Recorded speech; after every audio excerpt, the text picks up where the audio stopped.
नमस्कार दोस्तों, हनुमान चालीसा के 15वें एपिसोड में आप सभी का हार्दिक स्वागत है। इस एपिसोड में हम शुरुआत करेंगे चौपाई नंबर 32 से और ये कुछ इस प्रकार है। राम रसायन तुमरे पासा, सदा रहो रघुपति के दासा। तो इसमें एक कहानी से शुरुआत होती है कि एक दिन हनुमान जी ने सीता जी से पूछा कि जो आप अपने माथे पर लाल लाल लगाती हैं ये क्यों लगाती हैं। तो सीता जी ने जवाब दिया कि ये राम जी के प्रति उनके प्रेम की निशानी है। तो हनुमान जी ने एनालाइज किया इस बात को कि भाई ये लाल रंग प्रेम की निशानी है, तो हम तो हनुमान जी के राम जी के सेवक हैं, तो we have to do this also.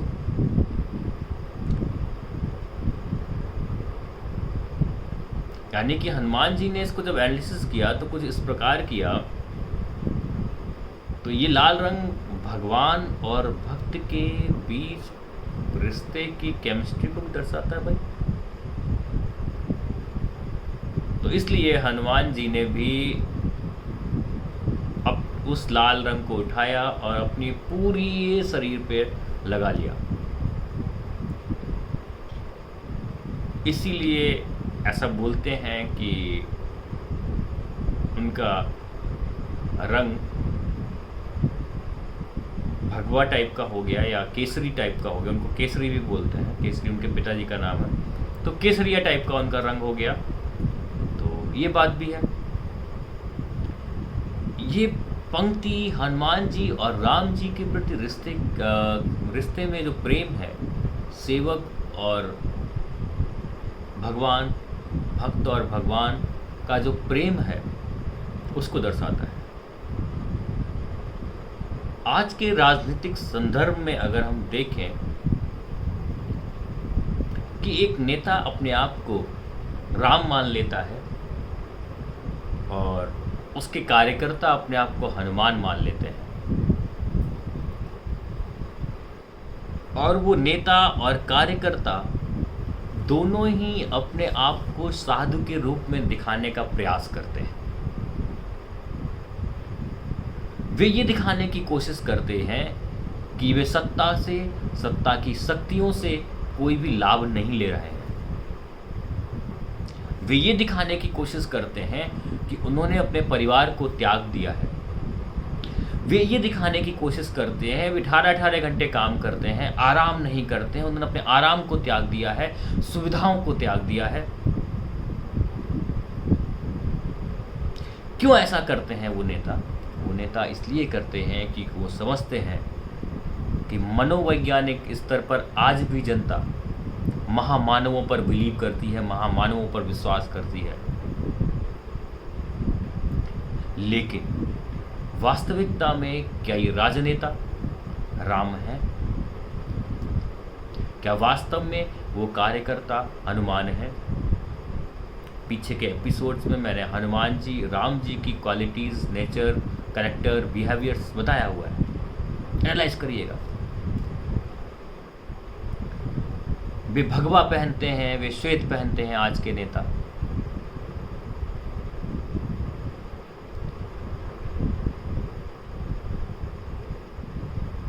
वे दिखाने की कोशिश करते हैं कि वो योगी, लेकिन क्या उनके अंदर योगियों वाला मस्तिष्क है, योगियों वाली सोच है?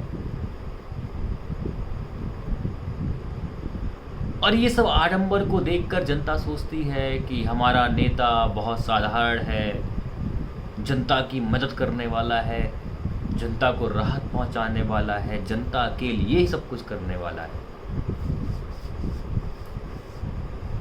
और जनता ये अनुमान अपने आप लगा लेती है जब वो भगवा पहनता है, जब वो सफ़ेद पहनता है, जब वो ये दिखाता है कि वो इतना मेहनत कर रहा है, योगी हो गया है। तो जनता ये अपने आप मान लेती है कि वो मदिरापान भी नहीं करते होंगे, वो मैथुन भी नहीं करते होंगे, वे शुद्ध शाकाहारी होंगे।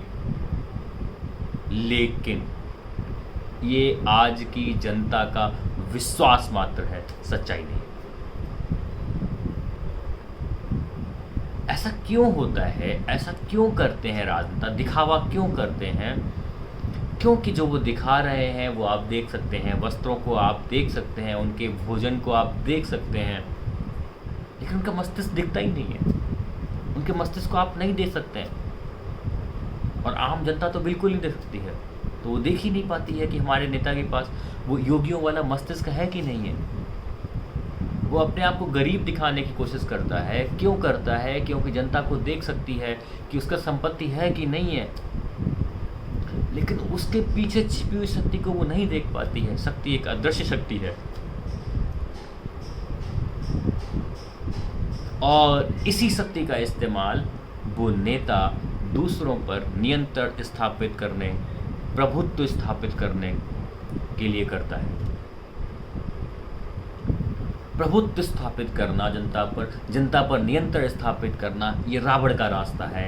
ये रावण का रास्ता है, रावण का वे है, राम का रास्ता नहीं है। राम कंट्रोलिंग नहीं करते हैं। राम लोगों को फ्री करते हैं, मुक्त करते हैं, मोक्ष देते हैं, लिबरेट करते हैं,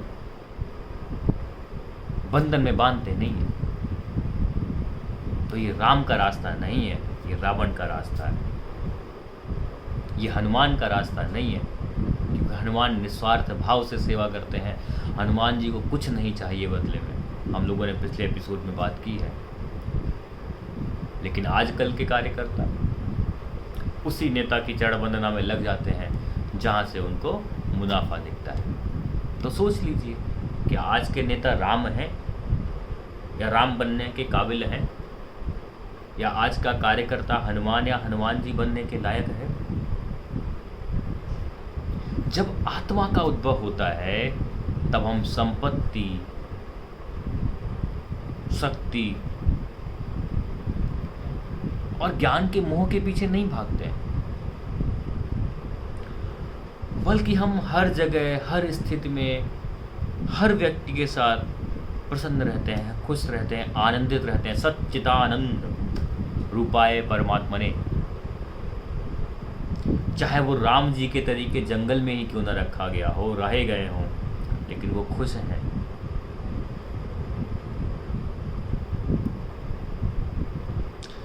राम जी को अपने फॉलोअर बनाने में आनंद नहीं आता है। राम जी नहीं चाहते हमारा कोई फॉलोअर बने, हाँ, लेकिन आजकल तो ट्विटर और इंस्टाग्राम और फेसबुक के फॉलोअर्स को देख के टिकट भी मिल जाता है, नेता बन जाता है वो। तो राम जी को फॉलोअर बनाने की कोई इच्छा नहीं है, नियंत्रण करने की कोई इच्छा नहीं है। लेकिन हनुमान जी हैं जो राम जी की सेवा का रास्ता ही चुन लेते हैं, राम जी की सेवा में पूरा जीवन समर्पित कर देते हैं। ये राम जी के कर्म हैं कि हनुमान जी उनको अपना आराध्य बनाते हैं, और ये हनुमान जी का कर्म है कि वो राम के दुलारे हैं, रघुपति के दास हैं। 33वें चौपाई आती है, तुमरे भजन राम को पावे, जन्म जन्म के दुख विश्रावे। यह चौपाई बताती है कि हनुमान जी की पूजा करने का अर्थ केवल कुछ फल पाना नहीं है, बल्कि हनुमान जी के जाप से राम मिलते हैं, हनुमान जी की आराधना करने से राम मिलते हैं, हनुमान जी का जाप करने से राम मिलते हैं, और राम जन्म जन्म के कष्टों को दूर कर देते हैं। एक बात समझ में आती है कि हिंदू, बौद्ध, जैन, इन तीनों धर्मों में हम कई जीवन जीते हैं, यानी कि कई जीवन, यानी कि एक लाइफ है वो कई साइकिल में चलती रहती है। लेकिन जूडिज्म, क्रिश्चियनिटी और इस्लाम में एक जीवन का कॉन्सेप्ट है, यानी कि इन तीन को, पहले वाले तीन को पुनर्जन्म पे विश्वास है, दूसरे वाले तीन को पुनर्जन्म पर विश्वास नहीं है। और जहाँ पर एक जन्म का सिद्धांत है, यानी कि लास्ट के जो तीन हैं धर्म, उनके अनुसार एक ही जीवन परफेक्ट लाइफ के लिए उचित है, यानी कि एक ही जीवन में सारी चीज़ें जी जा सकती हैं, आनंद से रहा जा सकता है, और जो पुनर्जन्म के कॉन्सेप्ट को मानते हैं वो ऐसा मानते हैं कि हमारी वर्तमान लाइफ यानी कि प्रेजेंट लाइफ हमारे भूतकाल के जीवन से प्रभावित है। और दूसरी बात, एक जन्म के मानने वालों के अनुसार ईश्वर या परमात्मा जो है ना, वो हमारे बाहर है, शरीर के बाहर है, चाहे वो पैगंबर के रूप में हो, चाहे वो यीशु के रूप में हो। और जैसे हम देख सकते हैं, ये एक जन्म के लोगों का मानना है। और वही परमात्मा हमें देख रहा है, हमें ऑब्जर्व कर रहा है, हमसे प्रेम कर रहा है। लेकिन जो लोग पुनर्जन्म के सिद्धांत को मानते हैं, उनके अनुसार ईश्वर या परमात्मा हमारे अंदर ही विद्यमान है और वही हमारे आगे के जीवन का निर्धारक है। तो चौपाई थी हमारी, तुमरे भजन राम को पावें, जन्म जन्म के दुख विश्रावें। तो एक बात समझ में आती है, जो कर्म है, कर्म का मतलब होता है एक्शन। एक्शन और एक्शन के विपरीत होने वाली प्रतिक्रिया, ये दोनों ही चीज़ें कर्म के अंतर्गत आती हैं। और आज वर्तमान में जो कुछ भी हमारे पास है या जो कुछ भी हमारे पास नहीं है, वो दोनों ही हमारे कर्मों का फल है, कर्मों का नतीजा है। ये कुछ इस प्रकार है कि जैसा बोओगे वैसा ही पाओगे। तो जैसे हमने कर्म भूतकाल में किए हैं, वही हमारे वर्तमान का आधार है, और जो हम वर्तमान में करेंगे वही हमारे भविष्य का निर्धारण करेगा। हम परिस्थितियां नहीं बदल सकते हैं, we can never change situations, लेकिन एक चीज़ है जो हम बदल सकते हैं, वो है कर्म। रामायण भी हमें बताती है कि अच्छे लोगों के साथ भी बुरी चीज़ें होती हैं, और इसका कारण उन अच्छे लोगों की गलतियां नहीं होता, बल्कि उनकी पहुंच से बाहर जो परिस्थितियां हैं, उनके कारण उनके साथ बुरा होता है। जैसे राम जी को वनवास होता है, तो राम जी को वनवास क्यों हुआ है?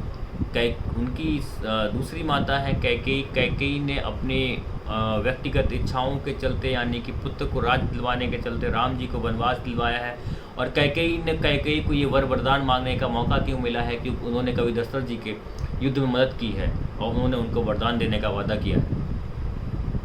तो दूसरों के कर्मों के साइकिल से भी लोगों के कर्म प्रभावित होते हैं, उसके परिणाम उनको देखने पड़ते हैं, उनकी परिस्थितियों को उनको फेस करना पड़ता है, जैसे राम जी ने भी किया। अगर आप देखेंगे कि सीता जी, जब अपहरण होता है सीता जी का, तो रावण साधु के वेश में आता है और उनसे भिक्षा मांगता है। तो सीता जी तो एक भूखे साधु को भोजन कराने के लिए, उसके पेट पूजा कराने के लिए बाहर आई हैं, और उसका परिणाम क्या हुआ? उनका अपहरण हुआ। यानी कि अच्छे लोगों के साथ भी बुरा हुआ, अच्छे कर्मों का फल भी बुरा हो सकता है। लेकिन चाहे सीता जी हो चाहे राम जी हो, दोनों में से किसी ने भी सीता जी के अपहरण को या वनवास के लिए किसी को दोषी नहीं बताया, किसी पर आरोप प्रत्यारोप नहीं किया है, बल्कि अपनी पूरी सामर्थ्य और शक्ति के साथ उस परिस्थिति का सामना किया है। क्यों? क्योंकि दोषारोपण करना डरपोक लोगों का काम है, जिनके पास शक्ति नहीं है उनका काम है, वो दोषारोपण करेंगे। दोषारोपण वो करेगा जो अहम का पालक है, यानी कि जिसके अंदर ईगो है, अहंकार है। लेकिन जो आंतरिक शक्ति से बलवान है, जैसे महात्मा गांधी को ले लीजिए, अंग्रेज़ों की तोपों के सामने, अंग्रेज़ों की गोलियों के सामने पूरी आत्मबल के साथ डटे रहते थे। क्यों? आत्मबल, it is much more greater, brighter, mightier than each and everything. Hindu धर्म के अनुसार भगवान जी भी इस चक्र से बाहर नहीं है। ये जो काल चक्र है या कर्म चक्र है, इससे बाहर नहीं है, यानी कि उनको भी इस कर्म के चक्र को फॉलो करना पड़ता है।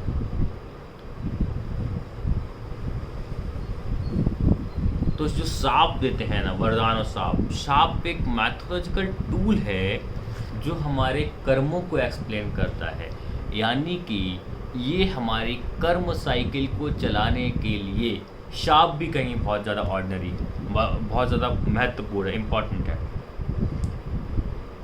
तो मेन बेसिक कॉन्सेप्ट मैं आपको अभी तक सारे एपिसोड में यही बताने की कोशिश कर रहा हूँ कि कर्म is the important, action is the important, what we do is important, instead of पूजा पाखंड ये सब नथिंग। क्योंकि जो ईश्वर बना है, यानी कि जो नॉर्मल इंसान से, यानी कि आम आदमी से जो एक दैवी शक्ति बना है, उसके कर्मों ने उसको बनाया है। वो दैवी शक्ति के रूप में पैदा नहीं हुए था। तो दोस्तों, ये था आज का एपिसोड। अगला एपिसोड 34वीं चौपाई में हम लोग मिलेंगे, जो कुछ इस प्रकार है। अंतकाल रघुवरपुर जाई, जहाँ जन्म हरि भक्त कहाई।